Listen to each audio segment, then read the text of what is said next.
ఇప్పుడు దాకా మీరు చూసినటువంటి ఈ గ్రాఫ్ కి నంబర్ ఆఫ్ జీరోస్ ఒకటే ఉంటుందా, రెండు ఉంటాయా?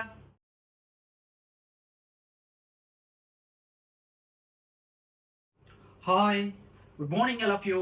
Welcome to Govind sir's maths class and KBC maths light house YouTube channel. ఒక క్వాడ్రాటిక్ ఫంక్షన్ యొక్క గ్రాఫ్ ఎక్స్ యాక్సెస్ ని ఒక పాయింట్ దగ్గర టచ్ చేసినప్పుడు నంబర్ ఆఫ్ జీరోస్ ఒకటని చెప్పాలా లేదా రెండని చెప్పాలనే విషయంలో చాలా మందికి డౌట్స్ ఉన్నాయి.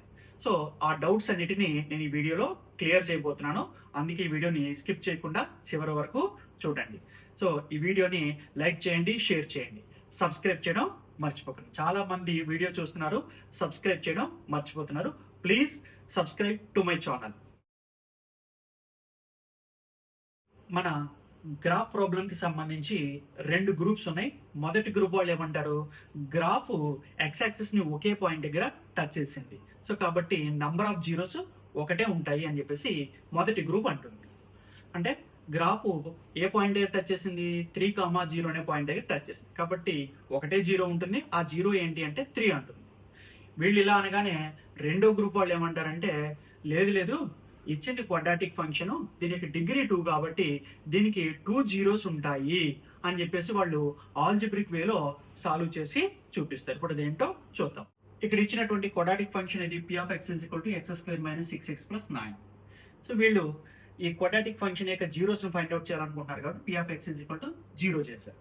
సో చేస్తే x వాల్యూస్ ఏమొచ్చింది, x వాల్యూ 3, మరొక వాల్యూ కూడా 3, అంటే 2 ఈక్వల్ జీరోస్ వచ్చాయి. కాబట్టి ఇక్కడ నంబర్ ఆఫ్ జీరోస్ 2 అని వీళ్ళ వాదన.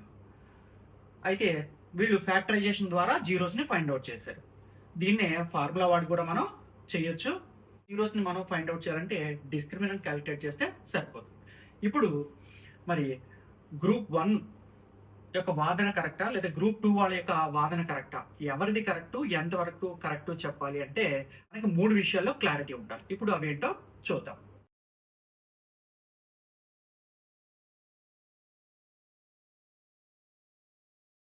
ఈ టేబుల్ పరిశీలించిన తర్వాత మీకు జీరోస్ విషయంలో ఈ 3 ఏమిటి అనేది అర్థమై ఉంటుంది. ఒకటి నంబర్ ఆఫ్ జీరోస్, రెండోది నంబర్ ఆఫ్ రియల్ జీరోస్, మూడోది number of distinct real zeros. So number of zeros అంటే అక్కడ రియల్ జీరోస్, కాంప్లెక్స్ జీరోస్ రెండు మిక్స్ అయి ఉంటాయి. సో రిపిటేషన్ కూడా అక్కడ కౌంట్ చేస్తాం. ఇక్కడ నంబర్ ఆఫ్ రియల్ జీరోస్ అంటే ఓన్లీ రియల్ నెంబర్స్ మాత్రమే క్యాల్కులేట్ చేస్తాం.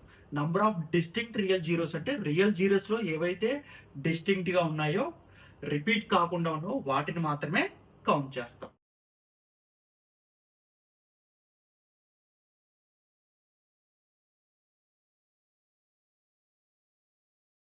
ఇక్కడ నేను కొన్ని క్వాడ్రాటిక్ ఫంక్షన్స్ రాశాను. ఈ ఫస్ట్ క్వాడ్రాటిక్ ఫంక్షన్ యొక్క జీరోస్ ఏంటో మీరు ఈజీగా చెప్పగలరు. సో 3,7. అలాగే సెకండ్ క్వాడ్రాటిక్ ఫంక్షన్ యొక్క జీరోస్ మీరు ఈజీగా చెప్పగలరు, 2 ఈక్వల్ జీరోస్ అని, 3,3. అలాగే దీని యొక్క జీరోస్ -i + i.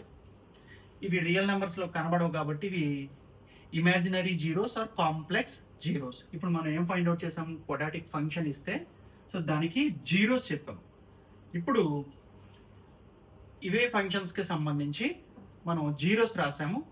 ఇప్పుడు నంబర్ ఆఫ్ జీరోస్ ఎలా ఉంటాయి, నంబర్ ఆఫ్ రియల్ జీరోస్ ఎలా ఉంటాయి, number of distinct real zeros ఎలా ఉంటాయి అన్నది మీరు ఒక టేబుల్ చూస్తే మీకు అర్థమవుతుంది.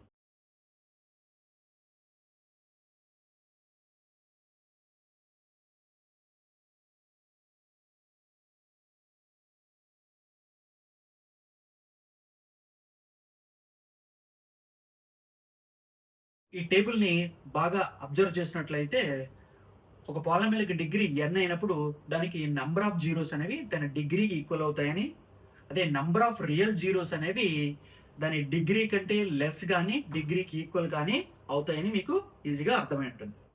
ఫైనల్ గా ఒక పాలినామియల్ డిగ్రీ n అయినప్పుడు దానికి నంబర్ ఆఫ్ రియల్ జీరోస్ అనేవి అట్మోస్ట్ n ఉన్నాయని చెప్తాం. అట్మోస్ట్ అంటే అర్థం నంబర్ ఆఫ్ రియల్ జీరోస్ అనేవి n అయినా ఉండొచ్చు లేదా n కంటే తక్కువైనా అయి ఉండొచ్చు అని అర్థం.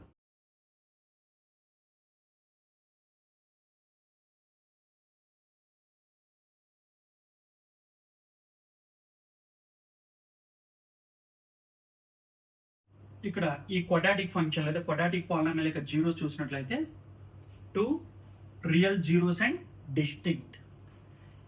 ఈ పాలినామియల్ యొక్క లేదా ఫంక్షన్ యొక్క జీరో చూసినట్లయితే 2 రియల్ అండ్ ఈక్వల్.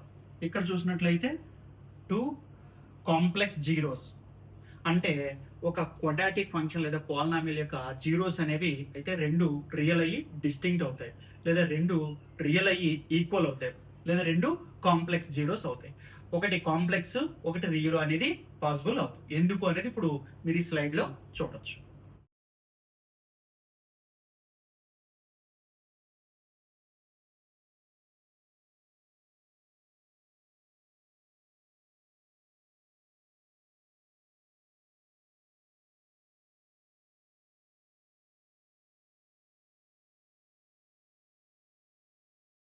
ఇప్పుడు మనం ఈ 3 క్వాడ్రాటిక్ ఫంక్షన్స్ లేదా క్వాడ్రాటిక్ పాలినామియల్స్ యొక్క గ్రాఫ్స్ని ఒకసారి మనం అబ్జర్వ్ చేద్దాం.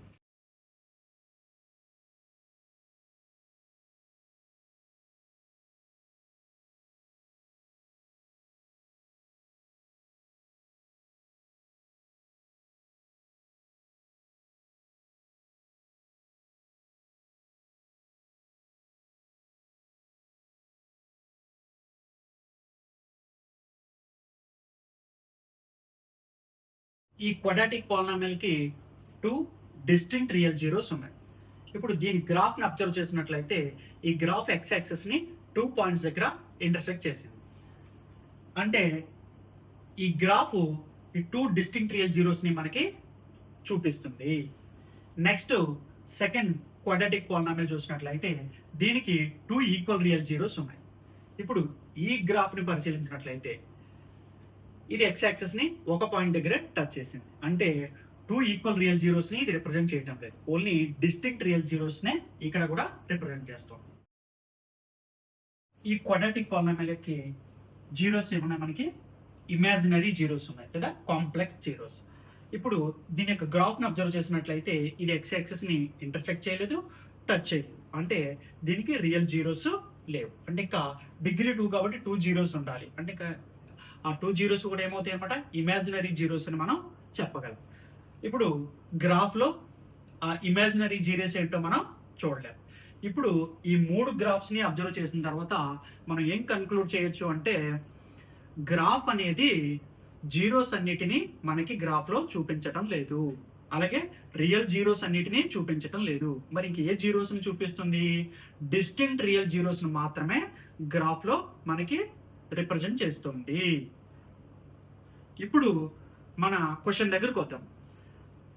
క్వాడ్రాటిక్ పాలినామియల్ యొక్క లేదా క్వాడ్రాటిక్ ఫంక్షన్ యొక్క గ్రాఫ్ ఎక్స్ యాక్సిస్ ని ఒక పాయింట్ దగ్గర టచ్ చేసింది. ఇప్పుడు దీనికి జీరోస్ ఒకటే అని చెప్తామా, 2 అని చెప్తామా? అంటే ఇప్పుడు మనం ఏం చెప్పొచ్చు, దానికి నంబర్ ఆఫ్ జీరోస్ అంటే number of distinct real zeros అని అర్థం చేసుకోవాలి. కాబట్టి నంబర్ ఆఫ్ జీరోస్ అంటే 1 అని మనం చెప్తాం. అంటే ఈ విషయంలో మొదటి గ్రూప్ యొక్క వాదన కరెక్ట్. ఇప్పుడు మనం 4 డిఫరెంట్ క్యూబిక్ పాలినామియల్స్ ని వాటి యొక్క జీరోస్ ని అబ్జర్వ్ చేద్దాం.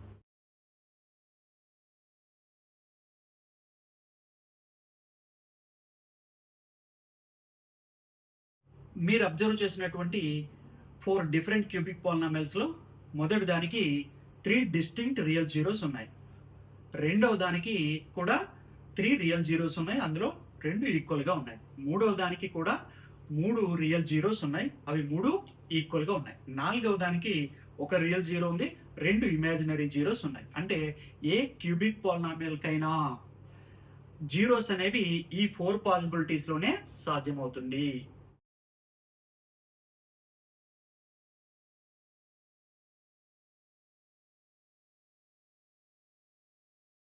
ఈ 4 డిఫరెంట్ క్యూబిక్ పాలినామియల్స్ యొక్క గ్రాఫ్స్ అబ్జర్వ్ చేద్దాం.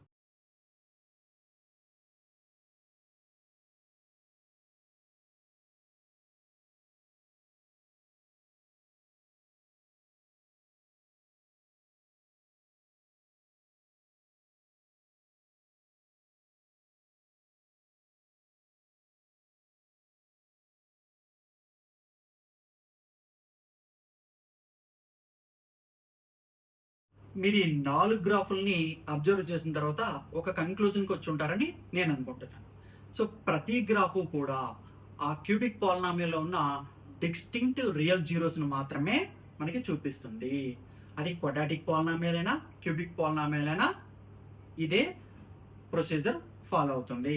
సో కాబట్టి ఒక గ్రాఫ్ ఇచ్చి నంబర్ ఆఫ్ జీరోస్ అని అడిగినప్పుడు మనం number of distinct real zeros అని అర్థం చేసుకోవాలి.